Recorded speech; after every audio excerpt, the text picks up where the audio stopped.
তারা ঘরের আরাধ্য দেবতাকে এতদিন ধরে যারা পুজো করেছে সেই পুজো আর তারা দিতে পারবে না, সেই পয়সাটুকু জোগাড় করতে পারবে না। এই সরকার সে টাকাও কেটে নেবে। বাড়ির সন্ধে দেওয়া বন্ধ হয়ে যাবে, কারণ সন্ধে প্রদীপে সেই তেল আর দিতে পারবে না। কারণ ম্যাক্সিমাম মায়েরা সর্ষের তেল দিতে পারবে না, তাদের সন্ধে প্রদীপ নিভে যাবে। হিন্দু হিন্দু করে চেঁচাচ্ছে না, এই সরকার তাদের সন্ধ্যের প্রদীপ নিভিয়ে দেবে। বাড়ির ট্যাক্স ছিল 300 টাকা, সেগুলো 1200 টাকা করে করে বলছি তো, সন্ধ্যের প্রদীপ নিভে যাবে।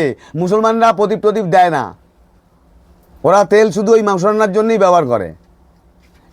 এরা তেলটা অনেক কাজে লাগায়।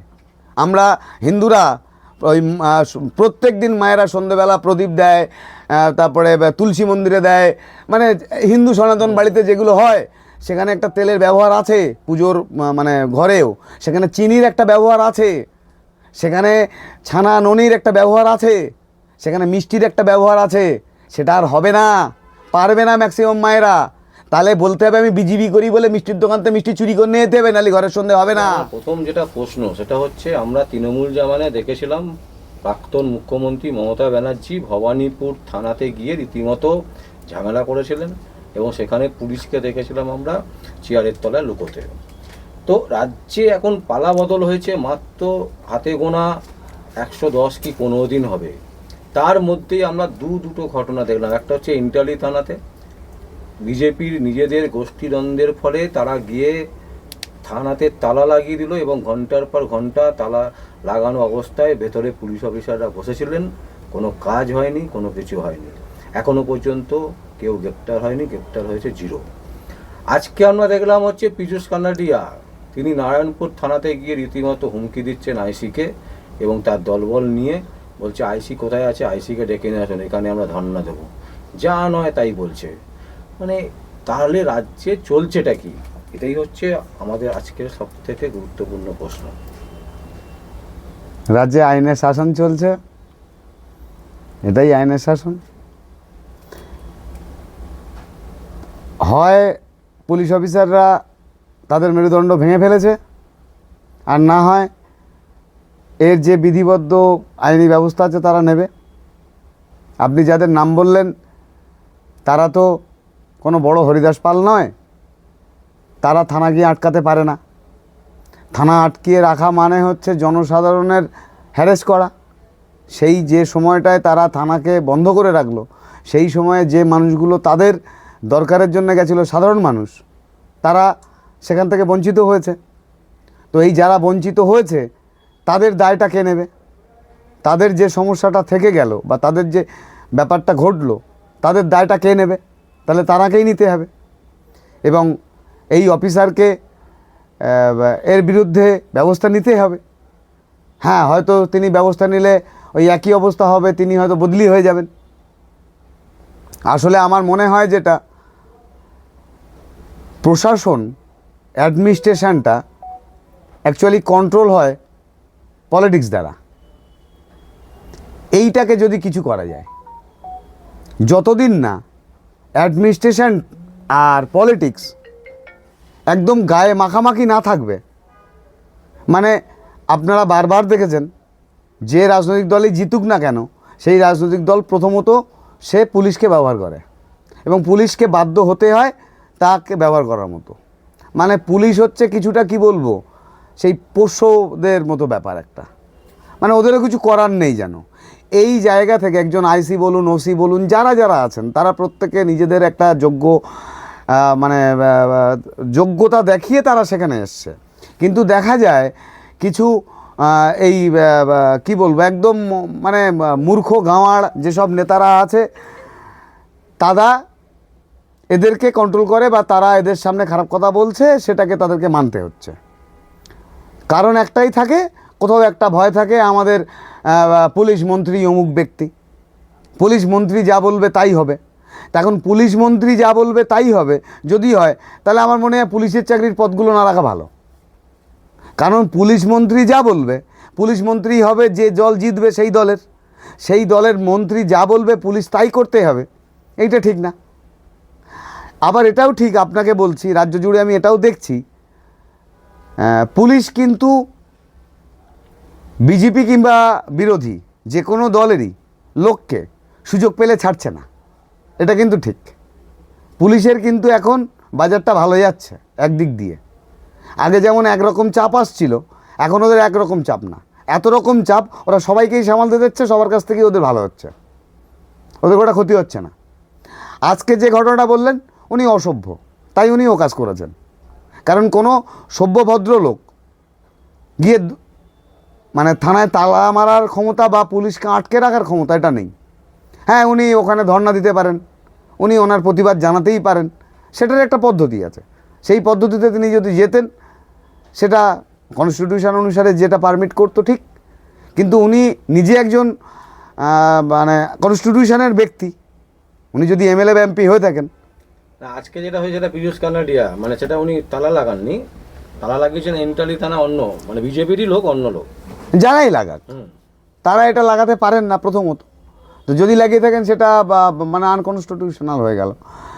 আর মানে কি বলবো, এগুলোর বিচার ওরা পাবে আসলে। মানে এগুলোর খারাপ কথা বলতে খুবই খারাপ লাগবে, একদম সত্যতা বলতে রাজ্য জুড়ে বিজেপি সরকার যারা চালাচ্ছে একটাও যোগ্য লোক না, এটা কিন্তু একদম সত্যি কথা। আপনি ভালো করে দেখবেন, আগা পাঁচ তলা ওদের, মানে একদম টপ টু বটম একটা লোক কিন্তু ঠিক না, অ্যাডমিনিস্ট্রেশনের জন্য ওরা ঠিক না। ওরা প্রত্যেকে ওই হনুমানের লেজ লাগিয়ে ঘুরে বেড়ানো, বা হনুমানের মূর্তি পরে ঘুরে বেড়ানো, রামের মূর্তি পরে ঘুরে বেড়ানো, আপনার ওই নরেন্দ্র মোদীর ঠাকুর বানিয়ে ঘুরে বেড়ানো, এইসব কাজের জন্য ঠিক আছে। এরা অ্যাডমিনিস্ট্রেশন চালানোর মতো একটা মানুষ নয় এরা। আর এরা পলিটিক্যালি, এরা রাষ্ট্র রাজ্য চালানোর মতো একজনও লোক না। এরা হুইমজিক্যালি কোনো পলিটিক্যালি একটা ফ্রেমের মধ্য থেকে হয়তো ইলেকশন করাতে পারে, কিন্তু রাজ্য চালানোর যোগ্যতা তাদের কোনোভাবে নেই।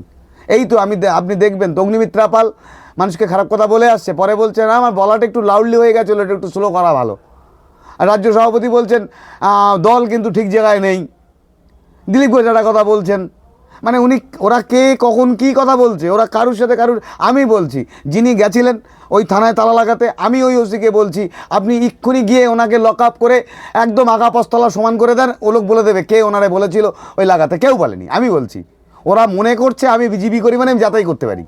ওকে ওসি যদি থানায় ঢুকিয়ে আগা পস্তলা সমান করে দেয়, ওই লোক বলে দেবে যে কেউ বলেনি, আমার ভুল হয়ে গেছে, আর ওনার দলের নেতারা ওনারা সাপোর্ট করবেন। আমি বলছি আপনারা, শুধু হয়তো ওসি কারুর কথায় বা কোনো সম্মানার্থের জায়গা থেকে উনি করছেন না। উনি যে কাজটা করেছেন, এক্ষুনি ওসি এটা যদি করেন, উনিই বলবেন যে না আমাকে কোনো করেনি। আর আমিই বলছি বিজেপির ওপরতলার লোকেরাই প্রেসকে বলে দেবে আমাদের সঙ্গে এসবের কোনো সম্পর্ক নেই। এগুলো একদম অসভ্যতা করে বেড়াচ্ছে, ঠিক আছে কিনা? কিন্তু আমরা দেখলাম যাদবপুরে যে কাণ্ডটা ঘটলো, এবিবি যেটা ঘটালো, সেখানেও দেখলাম পুলিশ কাউকে এখনো পর্যন্ত অ্যারেস্ট করেনি। আমরা ইন্টালি থানার ক্ষেত্রে দেখলাম একজনের অ্যারেস্ট করবে না। তো বললেন তো আপনি 110 দিন এসছে, 110 দিনেই পুলিশ ওদের এগেনস্টে চলে যাবে? সবে মাত্র তো পুলিশ ওদেরকে বরণ করেছে যে তোরা আমাদের, বা ওরা এই সরকারকে বরণ করেছে যে এবার আপনাদের কন্ট্রোলে আমরা চলবো। সবে এই মানে কনভারসেশনটা হয়েছে বা এই কোলাবোরেশনটা সবে হয়েছে 110 দিন। তার মধ্যেই তারা কিন্তু পুলিশ মহল থেকেও ওদের ওপর মহলে বলছে যে বাড়ি কিন্তু আপনাদের জন্য গোছানো প্রচুর হয়ে যাচ্ছে। এটা হয়তো অন ক্যামেরা বা অন লাইভ বলছেন না, ভেতরে ভেতরে বলছেন কিন্তু যে আপনাদের লোক কিন্তু বাড়ি খাওয়ার জন্য যোগ্য হয়ে যাচ্ছে, আমরা কতক্ষণ কন্ট্রোল করব। এটা কিন্তু পুলিশ জিজ্ঞাসা ওদের করছে, একদম শিওর। কারণ আপনি ভালো করে দেখবেন, পুলিশ ওদেরই দলের যাকে যখন ধরছে তাকে কিন্তু কেউ আর সামাল দিচ্ছে না। আপনি ভালো করে দেখুন, হ্যাঁ যাকে ধরছে না ধরলে কিন্তু তাকে আর ছাড়াচ্ছে না কেউ, ওদের লোকই আর যাচ্ছে না। কিন্তু আমি বলছি যে গরু ধরতে যাচ্ছে তারে ধরে ঢুকিয়ে দেওয়ার ব্যবস্থা করুন, দেখুন তারে আর ছাড়া দিয়ে যাবে না কেউ, ও গোমাতা রক্ষা ওর বাড়ি চলে যাবে। যাদবপুর ইউনিভার্সিটিতে আপনি দেখবেন যারা অন্যায় করেছে তাদেরকে পুলিশ অ্যারেস্ট করুক। আমি বলছি এই সরকারি তাদের আর বের করার ব্যবস্থা করবে না, তখন বলবে ওরা বিজেপি না। যারা ওইগুলো করছে ওরা কিন্তু একদম মানে কি বলবো, মানে শুভেন্দু সনাতনী টাইপ, মানে গাঁওয়াড় হিন্দু, বোঝেন? এরা গাঁওয়াড় হিন্দু। তো এদের কিন্তু পিছনে কেউ নেই, এরা যে সেটা হাওয়ায় চলছে। সরকার বলছে যে ওরা যা করতে দাও, মানে কিছু বলে না সেই ছেড়ে দেওয়া হয়, ওই রকম কিছু ছেড়ে দেওয়া হয়েছে। ওদেরকেও কিন্তু কিছুদিন পরে কন্ট্রোল করে নেবে, কিচ্ছু হবে না ওদের। আচ্ছা, অন্যদিকে একটা জিনিস বলছি, আজকে আপনি বলছেন যে পশ্চিমবঙ্গে যারা গাঁওয়া আছে, যারা গাঁওয়া হিন্দু, তারা এইসব করে বেড়াচ্ছে। দিল্লিতে আমরা দেখলাম যে সেখানে বার অ্যাসোসিয়েশনের ঘরে রীতিমতো আমাদের প্রধানমন্ত্রী নরেন্দ্র মোদীকে রাম সাজিয়ে পুজো চলছে। এমা আপনি কলকাতা হাইকোর্টেই ভালো করে দেখবেন, অনেকের কপালে বিরাট বিরাট তিলক, বিরাট বিরাট তিলক। এটা আসলে বলাটা কতটা ঠিক আমি জানি না। আমাদের সৎসাহস আছে কিছু করে খাওয়ার। যখন কারুর মনে হয় যে আমি নিজে কিছু করতে পারবো না, আমার ক্যাপাসিটি অতটা নয়, তখনই সে কারুর না কারুর আশ্রয় নিতে যায়। আশ্রয় নিতে গেলে তার পোশাক বা ভেক ধারণ করতেই হবে, তো সেই কাজটাই ওরা করেছে। তা বলে রামের পোশাক পরিয়ে রামের পুজো হচ্ছে, না করলে তো বোঝানো যাচ্ছে না যে আমি ওর দলে।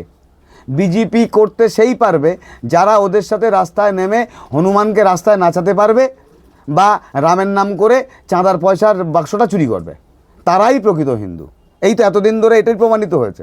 রাম মন্দিরের পয়সা চুরি হবে, এই ব্যারাকপুরের ওইদিকে যিনি জিতলেন কি ওর বাবা বাগচি। কৌস্তব বাগচি নন, ওই এর বাবা, মেয়েটা রেপ হয়েছিল, ও হ্যাঁ, ওর বাবা পুজোর টাকা চাইলো।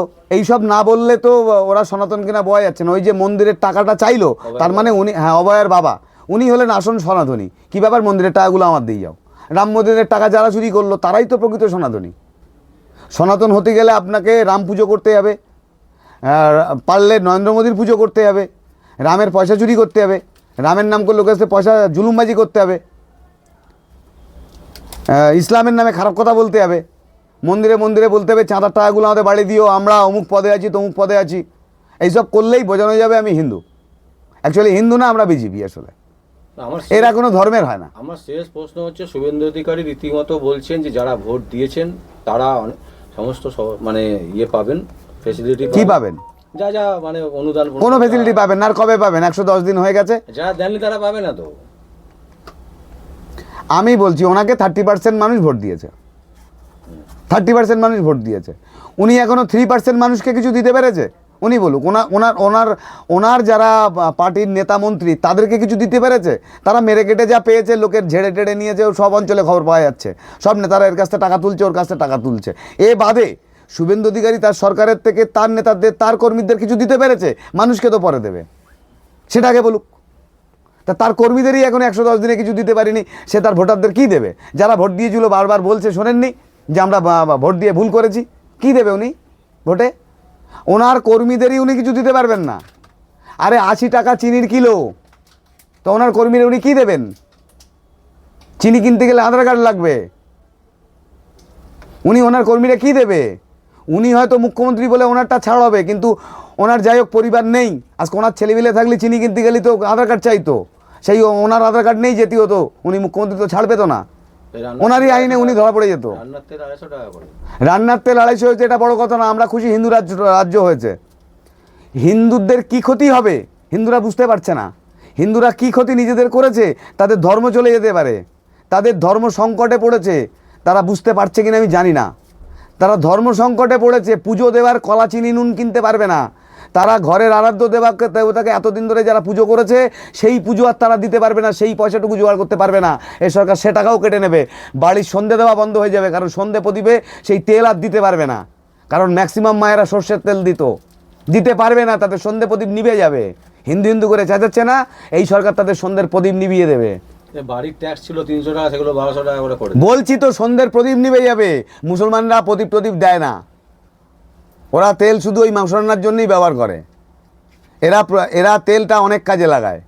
আমরা হিন্দুরা ওই প্রত্যেক দিন মায়েরা সন্ধ্যেবেলা প্রদীপ দেয়, তারপরে তুলসী মন্দিরে দেয়, মানে হিন্দু সনাতন বাড়িতে যেগুলো হয় সেখানে একটা তেলের ব্যবহার আছে, পুজোর মানে ঘরেও সেখানে চিনির একটা ব্যবহার আছে, সেখানে ছানা ননির একটা ব্যবহার আছে, সেখানে মিষ্টির একটা ব্যবহার আছে।